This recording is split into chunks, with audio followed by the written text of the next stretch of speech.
Welcome back to another episode of True Crime Untold Cases. I'm your host, Harper Quinn. In October 1993, 12-year-old Polly Klaas was enjoying a sleepover with friends in her Petaluma, California bedroom when a bearded stranger with a knife appeared at her door. What followed was one of the most extensive kidnapping searches in American history, uniting an entire community in hope before ending in heartbreak. The case of Polly Klaas would not only shatter a quiet town's sense of security, but would fundamentally change how America responds to child abductions and handles repeat offenders. From the palm print that broke the case to the 3 strikes law that emerged in its wake, this is a story of tragedy, justice, and lasting legacy. Let's dive into the devastating kidnapping that captivated a nation and the hunt for a predator hiding in plain sight. It was the kind of night that most parents wouldn't think twice about. October 1st, 1993, in the quiet town of Petaluma, California. 12-year-old Polly Klaas was hosting a slumber party with 2 of her friends in her bedroom. Her mother, Eve Nickel, and her younger sister Annie were asleep in the next room. The girls were giggling, playing games, enjoying the innocent fun of a Friday night sleepover. Around 10:30 p.m., Polly went to fetch sleeping bags from another room. When she opened her bedroom door, she found herself face to face with a bearded stranger holding a knife. The man, who had broken into the home through a window with a loose latch, threatened all 3 girls, tying up Polly's friends with strips he cut from pillowcases. He told them he was only there to rob the house, not to hurt anyone. Then, as the terrified friends watched, he took Polly and disappeared into the night. The 2 friends, bound but determined, managed to free themselves after the intruder left. They rushed to wake Polly's mother, who immediately called 911. Within minutes, the first police officers arrived at the scene, and thus began one of the most extensive kidnapping searches in American history. Petaluma, a community of about 45,000 people nestled in the dairy country of Sonoma County, was not accustomed to violent crime. Located about 40 miles north of San Francisco, it was considered a safe haven for families. The abduction of Polly Klaas from her own bedroom shattered that sense of security overnight. The description provided by Polly's friends was detailed enough to create a composite sketch of the kidnapper. He was a white male, approximately 6 feet tall, with long curly hair, a beard, and a pockmarked or unshaven face. He appeared to be between 30 and 40 years old and was wearing a bandana on his head. The girls also noted that he spoke with what sounded like a deep, raspy voice and seemed calm throughout the ordeal. The response to Polly's abduction was immediate and unprecedented. Within hours, dozens of volunteers gathered at the Polly Klaas Search Center, which was quickly established in a vacant storefront in downtown Petaluma. The center became the headquarters for what would evolve into one of the most organized civilian search efforts ever mounted in a missing child case. Polly's father, Mark Klaas, who was divorced from Eve and living in a nearby town, became the public face of the search. His tireless advocacy and emotional pleas for his daughter's return resonated with parents across the nation. Mark would later recall how he received a phone call in the middle of the night, informing him that his daughter had been kidnapped. He rushed to Petaluma, beginning what would become a nightmarish journey for any parent. The FBI joined the investigation almost immediately, working alongside the Petaluma Police Department. Special Agent Ed Fryer was assigned as the lead FBI investigator on the case. The Bureau brought in specialized resources, including behavioral analysts who worked to create a profile of the kidnapper based on the crime scene and witness testimonies. Meanwhile, the community response continued to grow exponentially. Volunteers distributed over 2 million flyers with Polly's picture and the suspect's composite sketch throughout California and beyond. The Polly Klaas Foundation was established to coordinate these efforts, with hundreds of volunteers working in shifts around the clock. Polly's photograph was everywhere, on telephone poles, store windows, freeway overpasses, and milk cartons.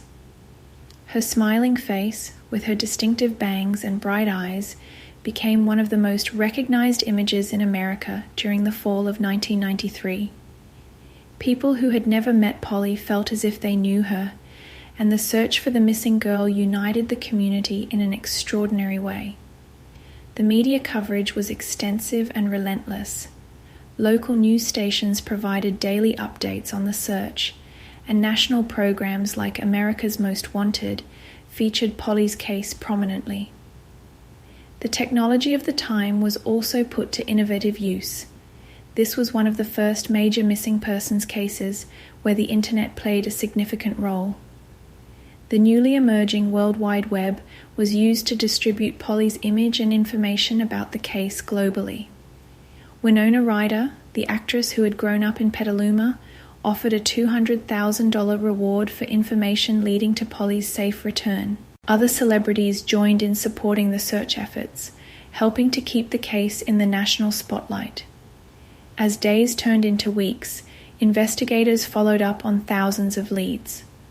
The Petaluma Police Department received over 7,000 tips from all over the country. Each had to be carefully documented and investigated, creating an enormous logistical challenge for law enforcement.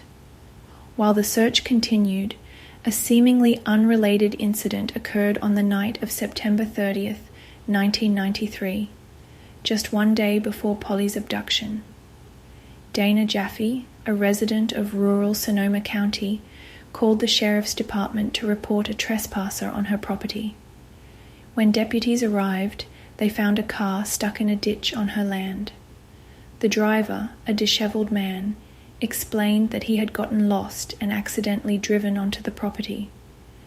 The deputies ran a routine check on the man and his vehicle, but found no outstanding warrants. They helped pull his car from the ditch and sent him on his way. This encounter would later prove to be a crucial missed opportunity. The man was Richard Allen Davis, a 39-year-old career criminal with a long history of violence. Davis had been paroled from California State Prison in June 1993 after serving half of a 16-year sentence for kidnapping, assault, and burglary. His criminal record dated back to his teenage years and included multiple convictions for kidnapping, sexual assault, and robbery. On the night of October 19th, nearly 3 weeks after Polly's abduction, a property owner in Mendocino County discovered items on his land that he believed might be connected to the case. Among these items were a sweatshirt and a length of cord. He reported his findings to the Petaluma Police Department, who dispatched officers to investigate.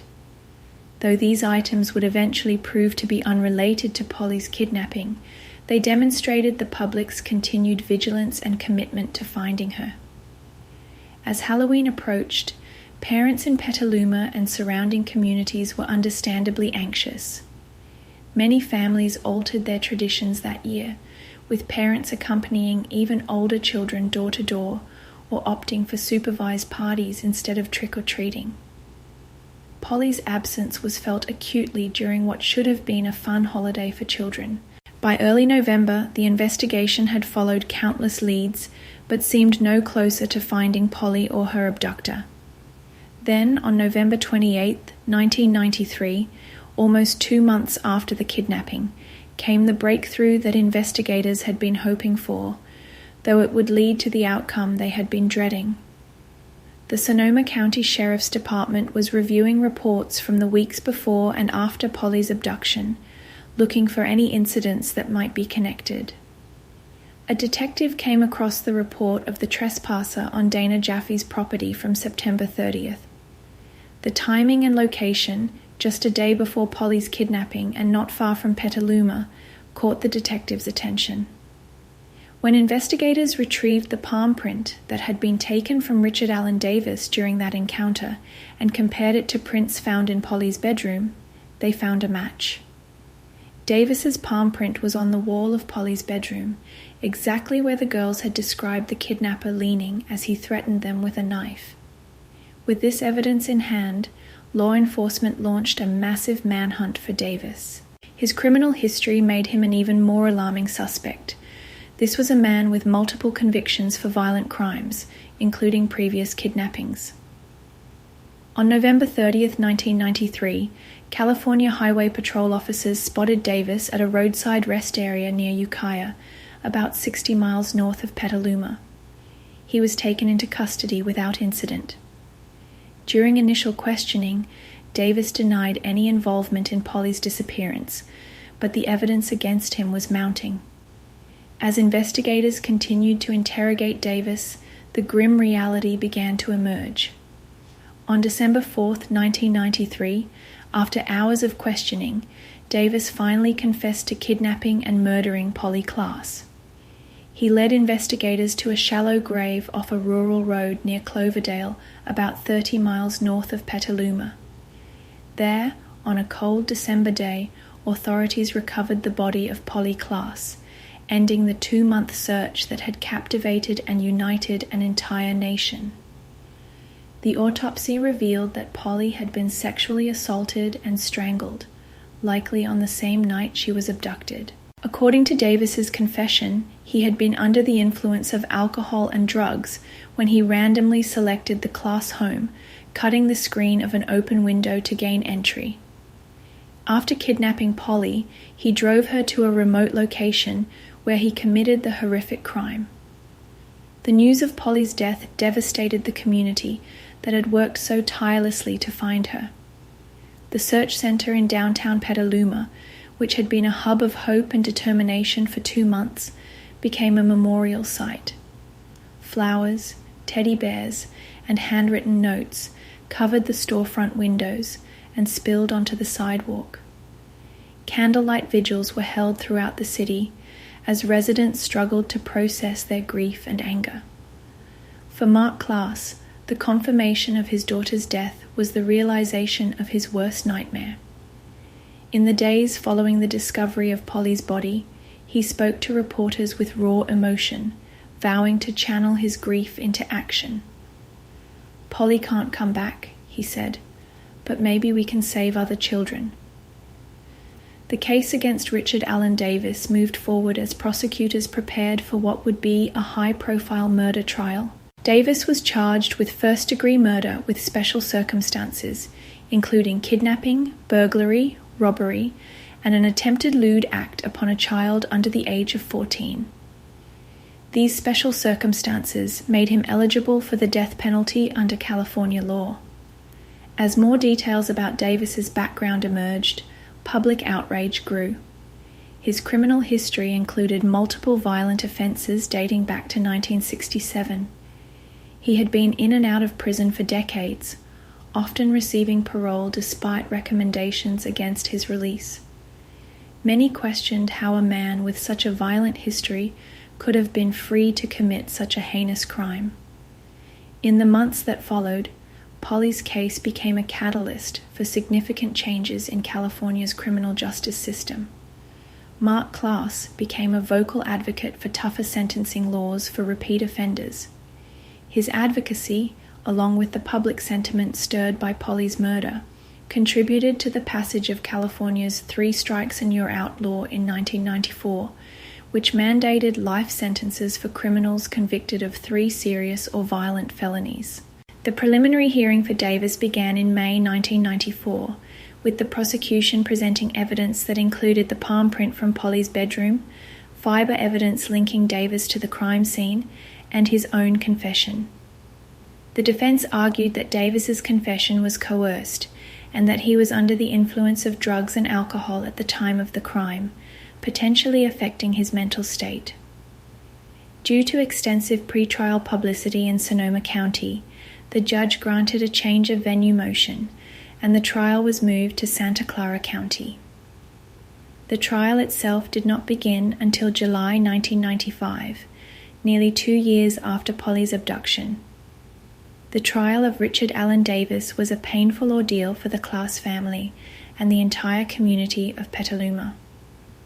Over the course of several months, jurors heard detailed testimony about the kidnapping, sexual assault, and murder of Polly Klaas. The prosecution presented a compelling case, including Davis's confession, physical evidence from the crime scene, and testimony from Polly's friends who had witnessed the abduction. The defense strategy focused on Davis's troubled childhood and history of substance abuse, attempting to portray him as a product of a broken system rather than an inherently evil person. However, Davis's behavior during the trial did little to garner sympathy. He was often combative with his own attorneys and showed no remorse for his actions. On June 18, 1996, after deliberating for less than 24 hours, the jury found Richard Allen Davis guilty on all counts, including first-degree murder with special circumstances. The penalty phase of the trial followed, during which the jury would determine whether Davis should receive the death penalty or life imprisonment without the possibility of parole. During the penalty phase, the prosecution emphasized the heinous nature of the crime and Davis's extensive criminal history. The defense presented mitigating factors, including Davis's abusive childhood and his substance abuse issues. However, any sympathy the jury might have had for Davis evaporated during his statement to the court. In one of the most shocking moments of the trial, Davis stood up in court and made an obscene gesture toward the gallery before falsely claiming that Polly had said to him, "Don't do me like my dad," implying that Mark Klaas had molested his daughter. This outrageous lie, delivered with a smirk, caused Mark Klaas to lunge toward Davis before being restrained by bailiffs. The judge ordered Davis removed from the courtroom. This outburst sealed Davis's fate. On August 5, 1996, the jury recommended the death penalty. On September 26, 1996, Judge Thomas Hastings formally sentenced Richard Allen Davis to death by lethal injection. As Davis was led from the courtroom, he turned to the cameras and again raised his middle fingers in a final act of defiance that underscored his complete lack of remorse for the suffering he had caused. Richard Allen Davis was transferred to San Quentin State Prison's death row, where he remains to this day. California's moratorium on executions and the lengthy appeals process in capital cases have meant that, despite his death sentence, Davis continues to live more than 2 decades after his conviction. The legacy of Polly Klaas extends far beyond the tragic circumstances of her death. In the aftermath of the case, the Polly Klaas Foundation, established during the search for Polly, evolved into a permanent organization dedicated to preventing crimes against children and assisting in the search for missing children. The foundation developed programs for fingerprinting and photographing children to help in identification if they ever went missing. It also created educational materials to teach children about personal safety and established a nationwide network to distribute information about missing children quickly. Mark Klaas founded a separate organization, Klaas Kids Foundation, which also works to prevent crimes against children and assists families of missing children. Through his foundation, Mark has helped numerous families navigate the nightmare of having a missing child, providing both practical assistance and emotional support. The impact of Polly's case on legislation was substantial. Beyond California's 3 strikes law, her abduction and murder influenced the creation of various sex offender registration laws across the country. These laws require convicted sex offenders to register with local law enforcement, with their information often made available to the public. In 1994, the federal government passed the Violent Crime Control and Law Enforcement Act, which included provisions for a national sex offender registry. This legislation was influenced in part by the public outcry over Polly's case and similar high-profile crimes against children. The case also highlighted the importance of rapid response in child abduction cases. The concept of the Amber Alert system, which broadcasts information about abducted children, gained momentum in the years following Polly's murder. While the system is named after Amber Hagerman, another child victim, cases like Polly's demonstrated the critical need for immediate, widespread notification when a child is abducted. Polly's case also changed how communities perceive their own safety. The random nature of the crime, a stranger breaking into a home in a safe neighborhood and abducting a child from her bedroom, shattered many Americans' sense of security. Parents became more vigilant, communities more alert, and law enforcement more proactive in addressing potential threats to children. The technological aspects of the search for Polly were groundbreaking for their time. The use of the internet to distribute information about missing children has since become standard practice, evolving into sophisticated systems like the National Center for Missing and Exploited Children's cyber tip line and social media alerts that can reach millions of people within minutes. For the community of Petaluma, the wounds inflicted by Polly's abduction and murder have never fully healed. The city established Polly's Park as a memorial, a place where children can play safely, and where the community can remember the bright, creative girl who loved acting and wanted to be a paleontologist. Eve Nickel, Polly's mother, chose to step back from the public eye in the years following her daughter's death, seeking privacy as she dealt with her grief. Annie Nickel, Polly's younger sister who was only 6 when Polly was kidnapped, grew up in the shadow of this tragedy, but has gone on to live her own life away from the public spotlight. The 2 friends who were with Polly that night have never spoken publicly about their experience as adults, a decision that has been respected by the media and the community. The trauma they experienced as children witnessing their friend's abduction is something few can comprehend. For law enforcement officers who worked on the case, Polly's abduction and murder left an indelible mark. Many have spoken about how the case affected them personally and professionally, changing how they approach investigations involving children and reinforcing their commitment to bringing perpetrators to justice. The case of Polly Klaas remains one of the most significant criminal cases in California history, not only because of the horrific nature of the crime, but also because of its far-reaching impact on law enforcement practices, legislation, and public awareness of crimes against children. Davis's time on death row has been marked by continued controversy and legal maneuvering. In 2009, the California Supreme Court upheld his death sentence, rejecting claims that pretrial publicity and the venue change had prevented him from receiving a fair trial. His defense team filed numerous appeals in state and federal courts, a standard process in capital cases that can extend for decades.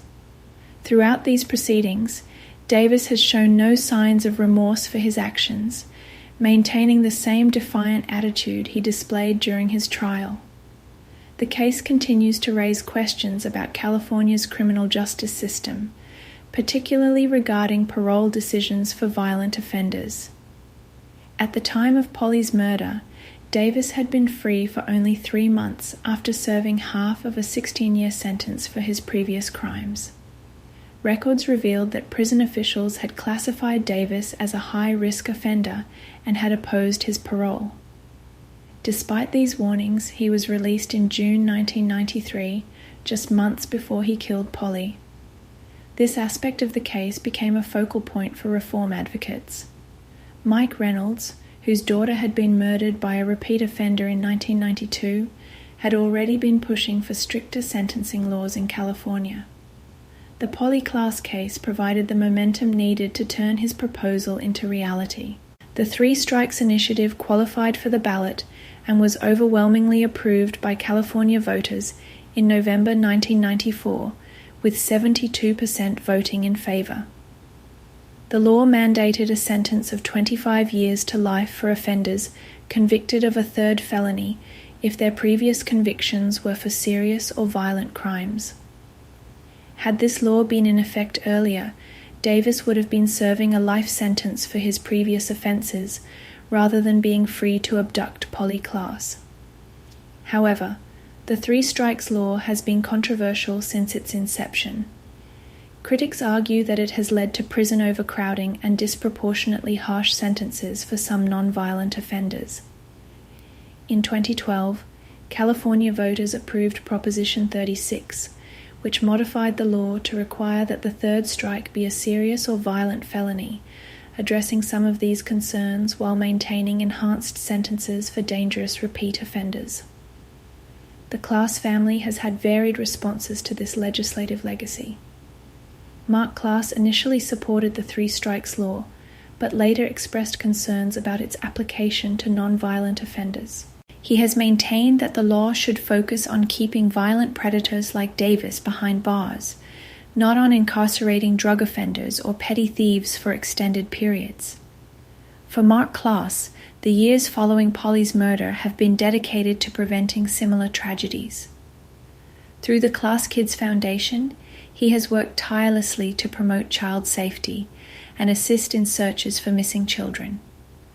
The foundation has developed the Print a Child ID program, which has helped millions of parents create identification kits for their children, including fingerprints, photographs, and DNA samples that could be crucial if a child goes missing. The foundation also created the Beyond Missing service, which helps law enforcement agencies quickly distribute information about abducted children. This technology allows for the rapid creation and distribution of missing child flyers to law enforcement agencies, media outlets, businesses, and community organizations. Mark Klaas has become a nationally recognized advocate for child safety, appearing before legislative bodies and in media interviews to push for policies that protect children from predators. His personal tragedy has been transformed into a mission that has potentially saved countless children from similar fates. The Polly Klaas Foundation, separate from Mark's organization, has also continued its work in child safety and abduction prevention. The foundation provides resources for families of missing children, assists law enforcement in search efforts, and offers educational programs about child safety. Their website maintains a database of missing children and provides guidance for families navigating the complex emotional and practical challenges of having a missing child. Both organizations stand as testaments to Polly's legacy, turning the tragedy of her death into positive action that protects other children. The technological innovations that emerged from the search for Polly have evolved dramatically over the years. In 1993, the use of the internet to distribute Polly's photo was groundbreaking. Today, social media platforms, Amber Alerts that appear on cell phones, and sophisticated database systems allow for the instantaneous sharing of information about missing children across the globe.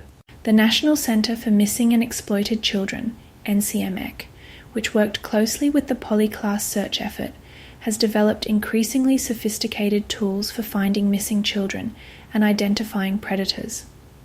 Their cyber tip line receives reports of online exploitation, and their child victim identification program helps law enforcement identify children in exploitative images.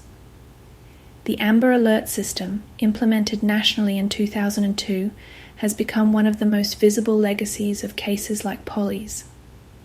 These emergency broadcasts, which interrupt radio and television programming and appear on highway signs and cell phones, have helped recover hundreds of abducted children.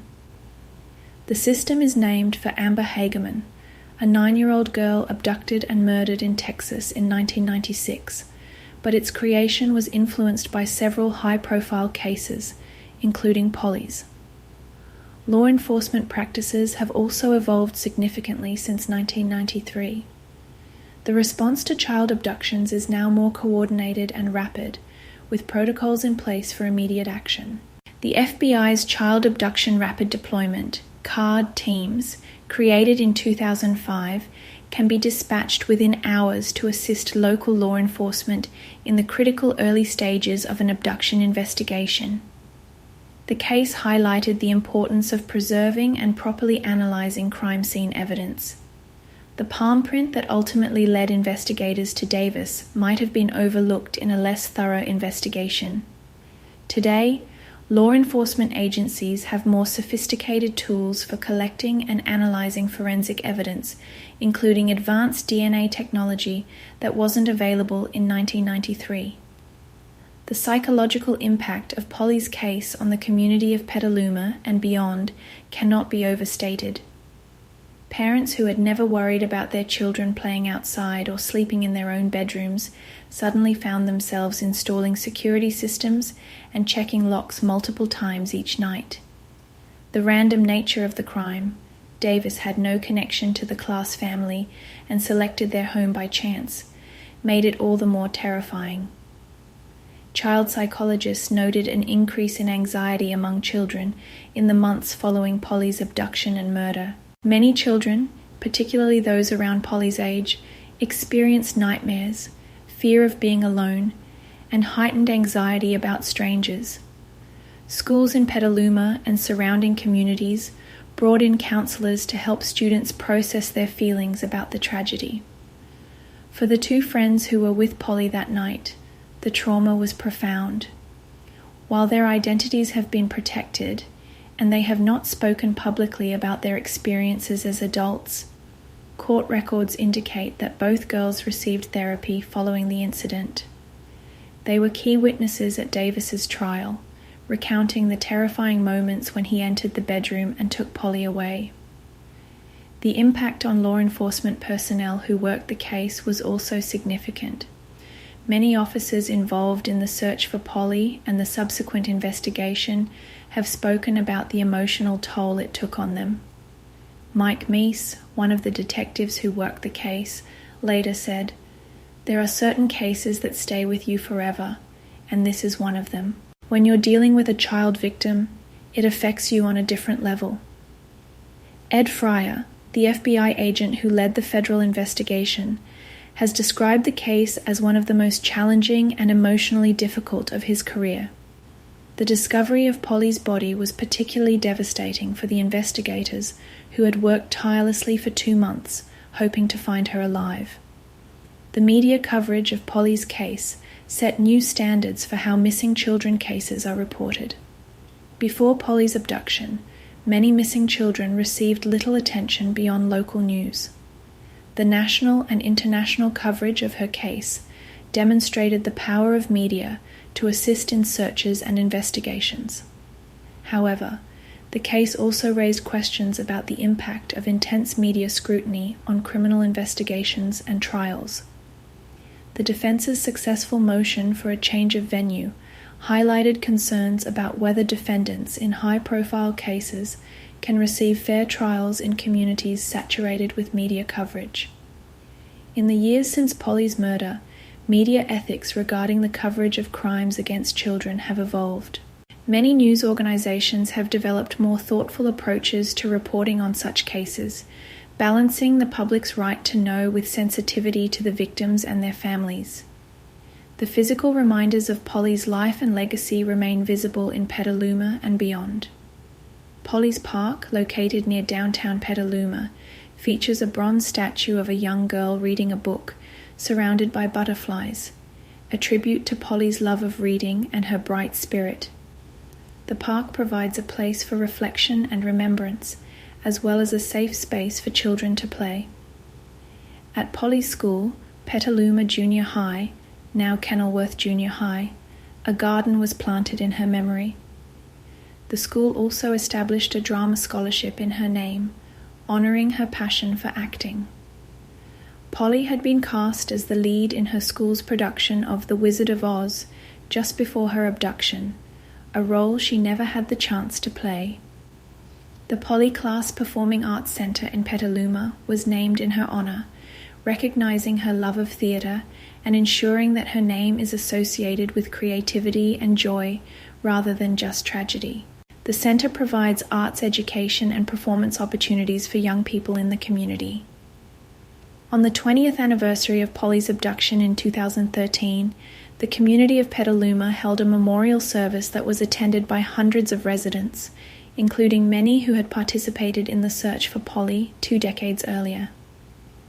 The service included readings of Polly's own writings, displays of her artwork, and performances of music she had loved. It was a testament to how deeply her memory remained embedded in the community's consciousness. The psychological profile of Richard Allen Davis has been the subject of extensive study by criminologists and forensic psychologists. His childhood was marked by neglect, abuse, and early criminal behavior. By age 12, he was already involved in theft and vandalism. His adolescence and early adulthood showed an escalating pattern of violence, particularly against women and girls. Psychological evaluations conducted after his arrest for Polly's murder suggested that Davis fits the profile of a psychopath, someone with an antisocial personality disorder characterized by a lack of empathy, remorse, and conscience. His behavior during his trial, particularly his obscene gestures and false accusations against Mark Klaas, demonstrated this callousness. Davis's case raises difficult questions about rehabilitation versus incapacitation in the criminal justice system. Despite multiple incarcerations and various rehabilitation programs, Davis's violent behavior continued and escalated. His case has been cited by those who argue that certain offenders cannot be rehabilitated and that public safety must take precedence over rehabilitation efforts in such cases. The question of whether Davis will ever be executed remains open. California has not carried out an execution since 2006, and in 2019, Governor Gavin Newsom implemented a moratorium on executions in the state. Even before this moratorium, California's death penalty system moved at a glacial pace, with inmates spending decades on death row as their appeals worked through the courts. For the Klaas family, this prolonged process has meant that there is never truly closure. Mark Klaas has expressed frustration with the delays, but has focused his energy on his advocacy work rather than on Davis's fate. "I don't spend a lot of time thinking about Richard Allen Davis," he said in one interview. "He's irrelevant to me except as a symbol of why we need to protect our children better." Eve Nickel, Polly's mother, has rarely spoken publicly about her feelings regarding Davis or his sentence. In one of her few interviews, given several years after Polly's death, she expressed a desire to move forward with her life, while keeping Polly's memory alive in positive ways. Annie Nickel, Polly's younger sister, has grown up in the shadow of this tragedy. Now an adult, she has largely stayed out of the public eye, though she has occasionally participated in events honoring her sister's memory. The impact of losing a sibling in such traumatic circumstances at such a young age is profound, and Annie has chosen to process this experience privately. The case of Polly Klaas continues to be studied in criminal justice and law enforcement training programs. It exemplifies both the challenges and the possibilities of missing child investigations. The difficulties of tracking a random predator with no connection to the victim, and the potential for community involvement and media attention to aid in the search and investigation. Forensic science courses often include the Polly Klaas case as an example of how seemingly minor evidence, in this case a palm print, can be the key to solving a crime. The case also demonstrates the importance of thorough crime scene processing and the preservation of all potential evidence. Law enforcement agencies have implemented many lessons learned from the Polly Klaas case. The importance of immediate response in child abduction cases is now widely recognized, with the first hours after an abduction considered the most critical for recovery. The coordination between local, state, and federal agencies that developed during the search for Polly has become standard practice in missing child cases. The role of civilian volunteers in the search for Polly has also influenced how missing persons searches are conducted. The organized volunteer effort in Petaluma demonstrated that with proper coordination, civilian volunteers can be a valuable resource in search operations. Many law enforcement agencies now have protocols for incorporating civilian volunteers into search efforts, while ensuring that they don't interfere with the investigation or contaminate potential evidence. As time passes, fewer people have direct memories of Polly Klaas or the massive search that followed her abduction. For younger generations, she is a name in history books or criminal justice textbooks, rather than a real girl whose disappearance gripped the nation. Yet her legacy continues through the organizations that bear her name, the laws that were passed in response to her murder, and the children who have been protected by the systems and practices that evolved from her case. The story of Polly Klaas is, at its core, a tragedy, the loss of a bright, creative 12-year-old girl with her whole life ahead of her. But it is also a story of how communities can come together in times of crisis, how families can transform grief into positive action, and how systems can evolve to better protect the most vulnerable members of society. In one of her school assignments, completed shortly before her death, Polly wrote about her future plans. "I want to be the first woman president. If I don't succeed, I'd like to be a movie star, singer, or an actress. If not, I'd like to graduate from college with a degree in paleontology." These words, preserved and shared by her family, offer a glimpse of the dreams that were cut short on that October night in 1993. 28 years after her abduction, Polly would have been 40 years old, perhaps with a family of her own, perhaps pursuing one of those career dreams she wrote about. While we can never know what her life might have been, we do know the profound impact her death has had on child safety in America. The case of Polly Klaas reminds us of the vulnerability of children and the responsibility of society to protect them. It underscores the importance of community vigilance, effective law enforcement, and systems designed to respond rapidly when a child is in danger. Most importantly, it reminds us that behind every statistic about missing or murdered children is a real child. A child like Polly, with hopes, dreams, and a future that deserves to be protected. As Mark Klaas once said, Polly's legacy isn't just about her death. It's about how we've changed things to protect other children. In that sense, though her life was tragically cut short, Polly Klaas's influence continues to grow, touching the lives of countless children who will never know her name, but who are safer because of what happened to her and how society responded to that tragedy. The story of Polly Klaas is not just a true crime narrative. It is a testament to how a community, a family, and ultimately a nation can respond to unimaginable tragedy by creating meaningful change. In the face of the darkest aspects of human behavior, the response to Polly's abduction and murder revealed the capacity for compassion, resilience, and determination that can transform personal tragedy into public good. In Petaluma today, new generations of children play in Polly's park, perhaps unaware of its namesake, but benefiting from the safer world that emerged from her tragedy. And somewhere, a child who might have been abducted is safe because of an Amber Alert, a preventive education program, or a law enforcement protocol that exists because of what happened to Polly Klaas on that October night in 1993.